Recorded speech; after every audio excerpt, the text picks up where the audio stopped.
People will show up online talking about how there's no such thing as a slow season. If your season is slow, it's you, blah, blah, blah. Obviously, I don't think that's true just based on like statistics. But I also think as humans, we need slow seasons. And I say this as I'm sitting in this season right now where I feel like I'm really benefiting from the time and the white space. If you've ever looked at creators like Alex Hormozy or Cody Sanchez and thought, how on earth do they create so much content so consistently? The answer is actually pretty simple. They have teams. And that's the thing most people don't realize about visibility. At a certain level, it stops being about talent and starts being about infrastructure. Because the truth is, you don't need more ideas. You need more capacity. And that's exactly why I'm so excited to tell you about Workplay. For only $497 a month, Workplay gives you access to a global network of creators who essentially become your on-demand media team. Every quarter, you get a 7-hour brand shoot, photo or video, anywhere in the world. But what I love is that it's not just someone showing up with a camera. They help you think strategically about the content. They plan the shoot, they create the assets, and they help you actually get the content out into the world. Because let's be honest, most founders don't need to build an in-house media department. They just need access to one. And that's exactly what Workplay was designed to do. Visit the show notes to learn more about Workplay and what it could look like to finally have a media team behind your vision.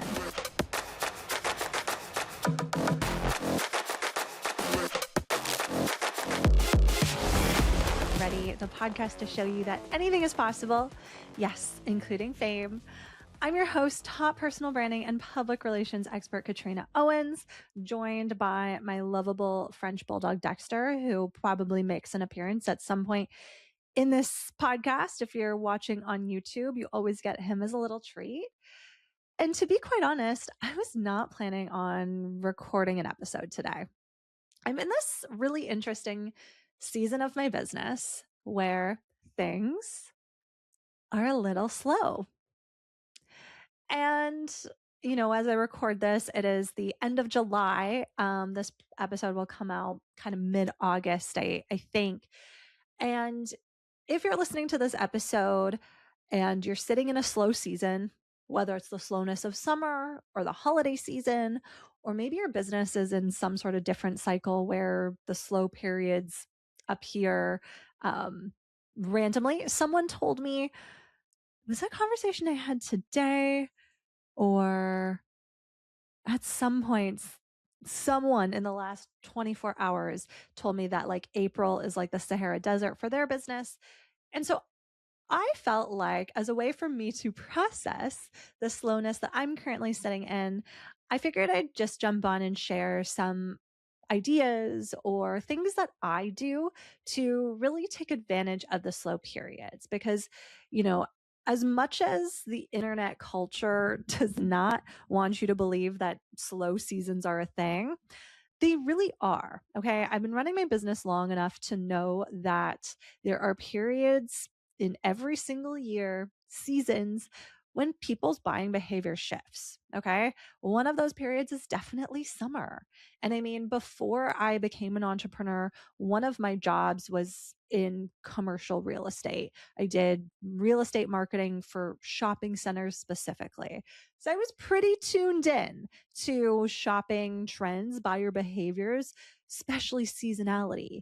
And from a shopping perspective, summers were also a slow time. So if you're a service provider, if you're an online coach, if you're, some sort of other business owner and you're like, hey, the summer's kind of killing me, I want this to make you feel like you're not alone, but I also want to share some ways that you can actually like move through it a bit more easily. Because if there's one thing I know for sure, slow seasons are temporary. The fact that I can count my Zoom calls on one hand this week is both a blessing and a curse. A blessing because I hate Zoom calls, okay? It's a blessing because of all the activity tracking, cortisol tracking that I've tracked through my Ultra Human Ring, I have found that the moments that my stress levels are the highest are when I'm inevitably on Zoom. So my Zoom calls are an all-time low, and that's great. The curse of that is typically in previous iterations of my business, Zoom calls have been a sign of busyness, of a full client roster, of people inquiring about my business. And I do think that there are some things about my business that have just shifted generally um, over the last couple of months, but definitely since last summer. But I know that there is going to be a part of me, regardless of the fact that, I've taken my one-on-one client roster all the way down. I'm really trying to be intentional about how I spend my time. I actually had to do something that didn't feel super great, but I'm someone who at one point was in a lot of online communities and paying a pretty hefty subscription price tag, like the subscription line item on my money tracking document every single month, like $1,200, $1,300, $1,500 a month on subscriptions. I have had to kind of go back in there and audit that. Okay. And I realized I was spending all this money on like virtual communities that I wasn't even participating in. And this is not to knock virtual communities. I think, if you're going to join one or two really intentionally and show up for the calls and really make a point of being in those spaces, I think that is really, really beneficial. I think that can help with business growth, that can help you find opportunities. But I think if you're not using those spaces, that's like a pretty great subscription to audit. And so that is what I found. I'm in a season of my business where I'm trying to take down as many Zoom calls as possible. And so I've stopped also showing up in places where I don't feel like a 100% full body yes about being there. And so the same goes for some in-person events. There's some events that I've been invited to or that I had tickets to where I ended up not going. Sometimes that was because something else had come up, but other times it was because it just felt like it was no longer a place where I wanted to expend my energy. And now you might say, Katrina, but you're in a slow season. Shouldn't you make the most of these events and opportunities and things that are right in front of you? And to that I say, not really, because the number one thing that I see people do wrong when they're in a slow season is they think they need to add more things in. This is when people think that they need to like create a brand new offer or like take on a new project. When the reality is, I think you should use your slow season to really optimize the parts of you, business and otherwise, so that when things inevitably do pick up again, because they always do, you feel rested, energized, but also really, really organized and, ready to tackle whatever life throws at you. And that's really what I'm sitting in right now. Okay. I'm in this season of I've got a whole bunch of things sitting in the pipeline just waiting to be rocket launched into space. So, obviously, the best example I can give you of this is my book, The Six Figure Personal Brand, which by the time this podcast episode comes out, this book will be out. So if you haven't grabbed it yet, please head down to the show notes, grab your book from Amazon. Please, please, please help me maintain bestseller status by leaving an honest review about the book. And please send me an email with your thoughts too. I have loved hearing them.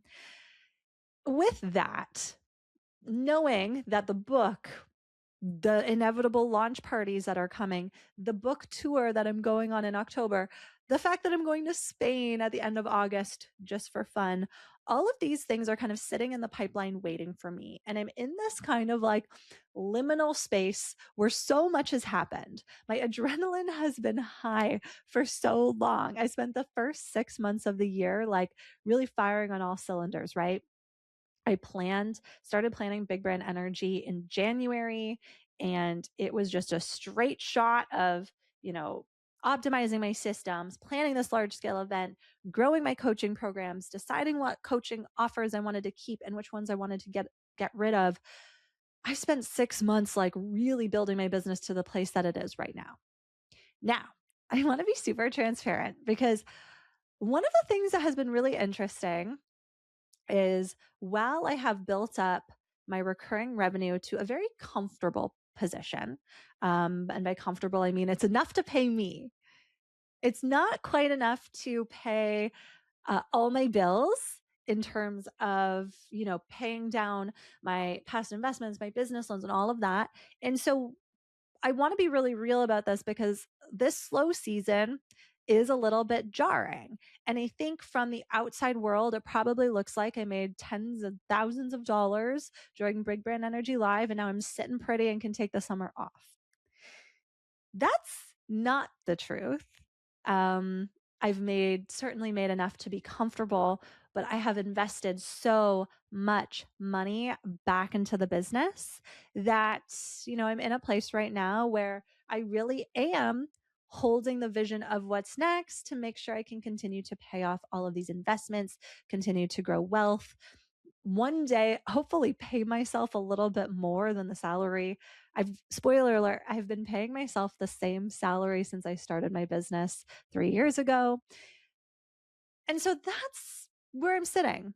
It's a little bit uncomfortable, by the way, because I've had to make some decisions when it comes to bills or investments of pulling some money out of savings and deciding I'm probably not going to make as big of a payment towards this credit card bill this month. And those are decisions that we have to make as founders and entrepreneurs that I don't think people really talk about.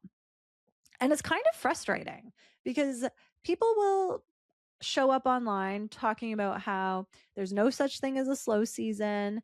If your season is slow, it's you, blah, blah, blah. Obviously, I don't think that's true just based on statistics. But I also think as humans, we need slow seasons. And I say this as I'm sitting in this season right now where I feel like I'm really benefiting from the time and the white space. Like the fact that I jumped on to record this podcast episode when I didn't think I was going to record a podcast episode today, but I figured that this was a really great episode to share because I figured that there's people out there that can relate to this. And so the fact that I can just kind of switch gears is not something I'm always able to do because I do have a pretty tightly packed schedule for most of the year. And so I'm just taking advantage of this. And so what I wanted to share today is just some of the things that I do in a slow season so that you can maybe take some inspiration on what you could work on too if you're sitting in a similar season. Like I said, you might be listening to this and it's summer. Or you might be listening to this during the holiday season, or maybe you're actually saving this episode for when you'll inevitably be in a season where you've got to take a little bit of time. And I really hope that this helps you as much as it's helped me to process this and talk about. So the very first thing that I want to talk about what I take care of during a slow season is actually my health and wellness. Okay. Not a business investment, but kind of is, because obviously our health and wellness is actually such an important part of being an entrepreneur. It's not something that I've ever really taken super, super seriously, to be honest. I mean, I've gone to a personal trainer for about the past 3 years. I've been going to the gym consistently about 3 times per week for the last year. Before that, I used to do things like Pilates and hot yoga. And, fun fact, I was actually a hot yoga instructor for about 4 or 5 years during my corporate career as kind of like supplemental income. One of the biggest mistakes I see business owners make is spending all of their time working in the business instead of building the thing they're actually trying to become known for. Because every hour you're rebuilding a contract, chasing down an invoice, manually scheduling a call, or trying to figure out where a client is in your process is an hour you're not spending on visibility, relationships, content, speaking, opportunities, or growth. That's why I love Dubsado. Dubsado is the client management system I recommend for service-based business owners who want to create a more professional client experience without adding more work to their plate. It brings your proposals, contracts, invoices, scheduling, and automations into one place. So instead of constantly reinventing the wheel, you build the process once and let it work for you. And here's what I really appreciate. Your clients receive beautifully branded proposals, contracts, and invoices from the very first interaction. Because we all know that perception matters, and the way someone experiences your brand before they ever become a client impacts how they value the work that you do. More than 35,000 entrepreneurs run their businesses on Dubsado, including thousands of 6- and 7-figure business owners. You can start a free 21-day trial with no credit card required. Just head to Dubsado.com and use code Katrina Owens for 35% off your first year. You'll find the link waiting for you in the show notes. I've always been like relatively healthy, but I've actually never really thought beyond that because I've always just kind of felt well. But I'll be honest, you guys, over the last couple weeks, maybe even the last couple months since Big Brand Energy Live, because that was just such a big event and it definitely took a toll on my body. I've been waking up and I'm feeling sore, maybe a little bit more tired than usual, maybe a little bit sluggish. And so I asked my personal trainer, like, hey, my muscles are sore, they're tired. What can I do? And she suggested that I start taking creatine. So I feel like that's a very trendy thing right now. So, like, yes, I'm a creatine girly. Okay. What I do is I mix creatine in with my green juice every morning, like an unflavored creatine, and it's pretty good. So I have that in the mornings. And as I was starting my creatine journey, I fired up a little conversation with ChatGPT to ask, like, okay, if I'm doing this, if I'm starting to take creatine, which obviously helps with muscle development and all of this, what else can I be doing to maybe boost my health and wellness? And through my convo with Chat, we got to the point where we realized the biggest thing kind of standing in the way of my health and wellness fitness goals is protein. So I guess I should tell you what my health and wellness goals are, because by saying that, it makes it sound like I have some. I don't really. My health and wellness goal is when I am in Spain in just over 30 days from now, I just want to feel hot in a bikini. I want to feel like I have muscular tone. I want to feel confident in my body. We're going to be spending a lot of time on the beach, at day clubs, at pools, going out for dinner. And I just want to feel beautiful.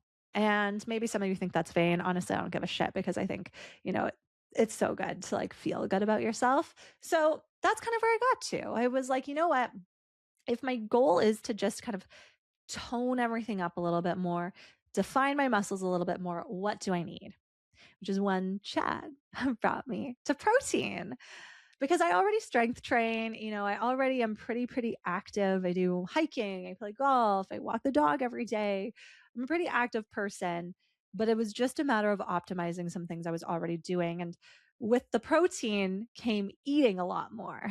So I'm not someone that actually has so many meals and snacks every single day.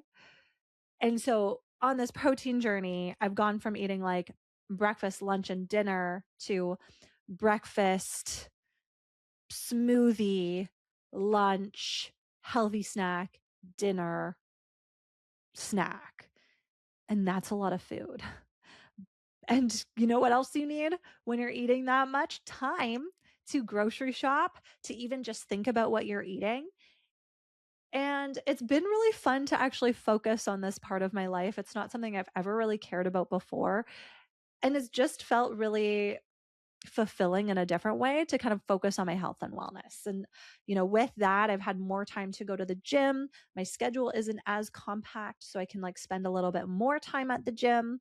Earlier today, I was going to go this morning, and then I realized it was just going to conflict with a couple calls I had this morning. So I went this afternoon where I could literally just like go for as long as I wanted. And that felt really good. And, there will come a point in time in the next 12 months when I won't have time to be going to the gym as consistently and being this thoughtful about my food. But the plan is to really focus on building those habits now so that I can reach my health and wellness goals and also carry those habits into the busy season of my business. So that's what I did on the personal side of things. The other thing from a personal perspective, and like, I'll just share this because I think that if you're anything like me, and if you're listening to this podcast, you might be. One of the very first things I kind of cut back on if I feel like I'm in a slow season is vacations. I was raised in a household that if you can't afford to go on vacation, you don't go. And running a business is obviously a bit of a different vibe. Our income fluctuates so much. The concept of like can't afford is different to me now. I mean, like, can't afford isn't really a phrase that I use. I mean, I believe that if I decide to go on a vacation, I can afford it and I'm going to make that work. So Obviously, I already mentioned it. I'm going to Spain at the end of August. And I was starting to feel some resistance around that because I was like, oh gosh, that's not an inexpensive trip to go on. But the thing that's so important to remember as entrepreneurs is your financial situation and the success of your business can look entirely different 3 months from now. And 3 months from now, when you are buried deep in work, when you're feeling like you're in a compact schedule where you barely have time to finish your coffee, you're probably going to wish you took that trip. And so that's what I've been trying to do a little bit more of too. So, I'm going to Spain at the end of August. Before that, Gabriel and I are spending some time on a family vacation. This past weekend, I was on like a little kind of staycation just on Bowen Island, rented a gorgeous Airbnb so I could go to a founders club retreat. So I spent the day with other high earning, high performing founders. And then I had a friend stay with me, and we spent the rest of the weekend literally watching the Dallas Cowboys cheerleaders show on Netflix, eating candy, having girl talk, and just actually finishing planning our trip to Spain because it's my best friend who I'll be traveling with at the end of the month. And I think it's easy to feel guilty about spending money on those things, but those are the moments we work so hard for, right? And I actually think to be in a slow season and being able to experience some of these beautiful trips feels a little bit better because I have been on vacation where life is busy and the email inbox doesn't feel like it slows down, and I feel overwhelmed and I feel stressed, and I don't want to feel that way this summer. And I definitely don't want to feel that way when I'm going on all of these trips I was looking so much forward to. So that's the other thing. If you're going through a slow season, let yourself do the thing that you really, really want. The money always comes back. I know that it does. And when you rest and play and love and enjoy your life, it comes back exponentially so. But that's not to say that during the slow period, you shouldn't work on your business. And I think that's what's been really, really fun for me in this period of time is getting to actually step back and really decide where I want to focus on in the next 6 to 12 months. So obviously, Big Brand Energy Live 2027 is in the works. I got to see our venue, which by the time this episode comes out, I may have already announced it already. But I got to see our venue in Vancouver, currently in real time, negotiating the contracts and just getting that all set up before we, commit and get that locked in. But, to go to a venue, to be able to have the space to think about it, to really dream about what I want that experience to look like has been really powerful because 12 months is both long and short at the same time. So I know that there's a version of me, in January who's going to be so relieved that I've already planned so much of this event and I can just focus on sponsorships, on ticket sales, on curating the best ever experience for attendees. So I know that that's going to be really, really awesome too. And I'm really excited about that. So if this is resonating with you, maybe there's something in the next 6 to 12 months that you really want to focus on doing. Maybe it's writing a book, hosting an event, planning a retreat. I would let yourself decide what that thing is and start to unpack all of the action steps that you need to do to actually bring that thing to life. It is really, really normal for events to be planned 12 months out at this point. People's schedules fill up so quickly. One of my clients in the Fame Ready VIP program is currently planning an event for September 2027. And so we're working on that right now because it's a big investment for her. And she's going to want to give herself the longest runway possible to promote and share and make it a success. And so that's what she's working on. And one of the most important things to remember is when you run a profitable event, a portion of that event revenue is obviously working capital. So capital that you will use to run your business, to pay yourself and all of that.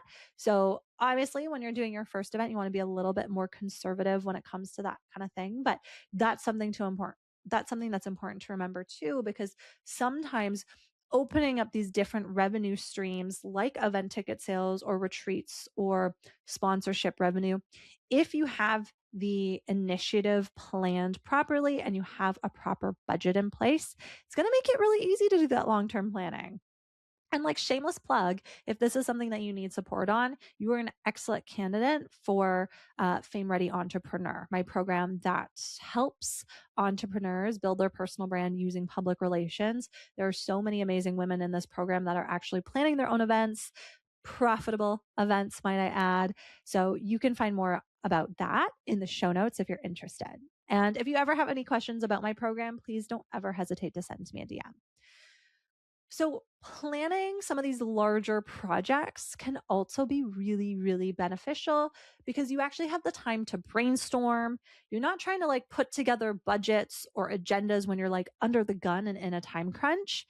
Trust me, I've been there. It's much easier to do some of these things when you have time to just think and you're not under the gun of like pressure or having to get something done in a certain amount of time. The other thing is like, maybe you write a book. And I know you're going to be like, Katrina, that's crazy. Just because you wrote a book in under a year, it doesn't mean everybody has to. But why not challenge yourself? You know, the six-figure personal brand, I think by the time this podcast episode comes out, is either out or almost out. And I'm already thinking about what my next book is. Today I was on Instagram and I saw someone talking about all the different types of books that you can read as an entrepreneur. And one of the ones she had suggested in her kind of overview was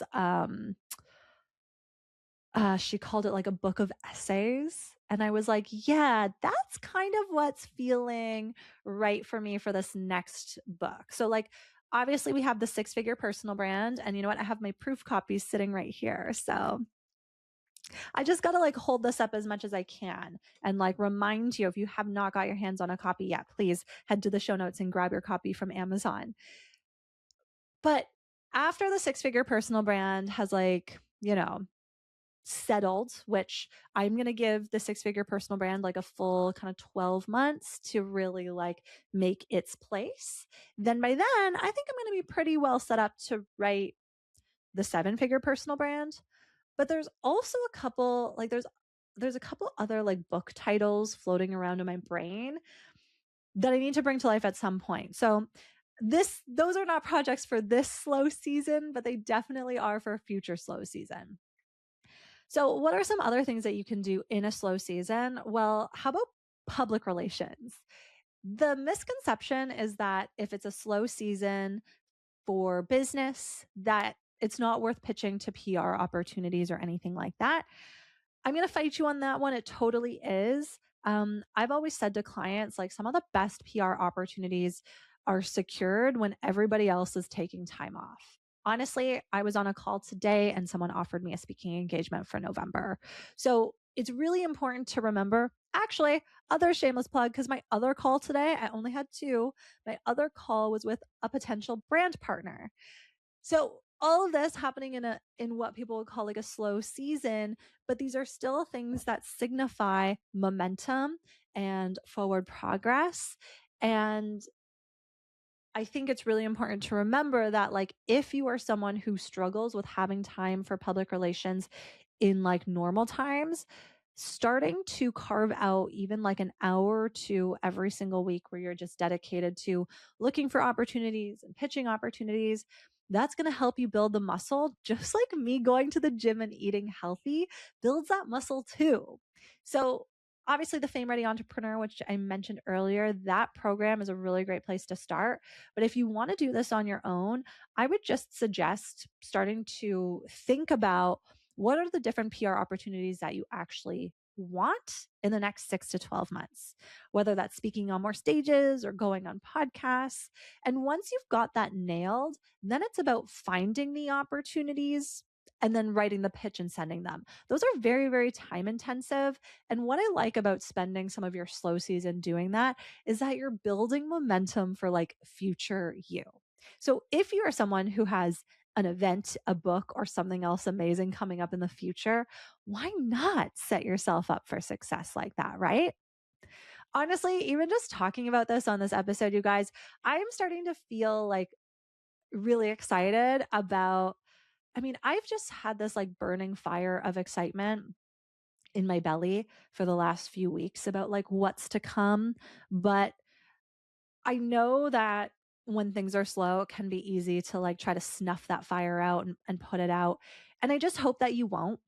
I just hope that you'll use whatever slow season that you're sitting in, whether it's, you know, Christmas time or the summer or some other weird month where your industry is slow. I hope you'll take this time to focus on your health and wellness, focus on yourself, give yourself time to dream, plan, and vision. Give yourself time to build your personal brand using public relations, because I promise you, the next action packed season is just around the corner, but it's up for you to create it. Okay. So if you like this podcast episode, I mean, hey, there's tons more where this came from. So you can also use your slow season to go back and listen. But please leave me a 5-star review on Apple, Spotify, wherever you listen to podcasts would absolutely mean the world. Please follow me at Katrina Owens PR on Instagram. You can follow the podcast at Get Fame Ready on Instagram. And I'll see y'all next week, okay? I hope you have the slowest, most turtle-like, snail-like week ever, where you just get to enjoy everything that you've created for yourself, because honestly, you deserve it. Okay? Okay, you guys, toodles. One of the things I've learned over the years is that extraordinary things happen when ambitious women get in the same room. Not because someone gives them a magic strategy, but because they're reminded of what's possible. And that's exactly why I created Big Brand Energy Live. It's the room where women come to think bigger, dream bigger, and finally give themselves permission to pursue the goals they've been quietly carrying around for years. Since attending Big Brand Energy 2026, women from our community have launched sold-out retreats, secured brand partnerships, landed international speaking engagements, started their own communities, hosted events, written books, the list goes on. They've all pursued opportunities that they once believed were out of reach. And not because the event changed their lives, but because it reminded them that they were capable of changing their own. Big Brand Energy Live returns in 2027 as a 2-day experience in Metro Vancouver, Canada, and it's designed to help you expand your vision and take action on it. Right now, the summer presale tickets are available at 50% off regular price, with flexible payment plans available too. If you're ready to spend 2 days in a room where anything feels possible, I'd love for you to join us. Visit the show notes to grab your presale ticket, and I cannot wait to see you there.